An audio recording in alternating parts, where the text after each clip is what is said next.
बिस्मिल्लाहिर्रहमानिर्रहीम बिस्मिल्लाहिर्रहमानिर्रहीम अस्सलामु अलैकुम रहमतुल्लाहि वबरकातुहू रब्बी यस्सिर वला तुअस्सिर व तम्मिम बिल खैर।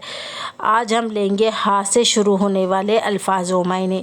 अब हम यहाँ पहले पर देखेंगे क्या है। यहाँ पर बिल्ली, बिल्ली को हम क्या कहते हैं? बिल्ली को हम कहते हैं हिर्रतुन। हिर्रतुन यानी बिल्ली के लिए कहा गया है।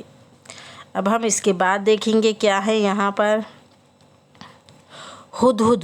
हुदहुद को क्या कहते हैं? हुदुन, हुदुन कहते हैं हुदहुद को। अब हम इसके बाद देखेंगे क्या है यहाँ पर चाँद। चाँद को हम क्या कहते हैं? चाँद को हम कहते हैं हिलालुन। हिलालुन यानी चाँद के लिए कहा गया है। अब हम इसके बाद देखेंगे क्या है यहाँ पर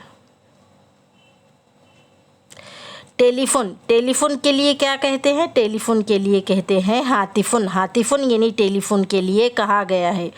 आज हम यहाँ तक ही लेंगे, इसके आगे के एपिसोड में हम आपको बाद में बताएंगे।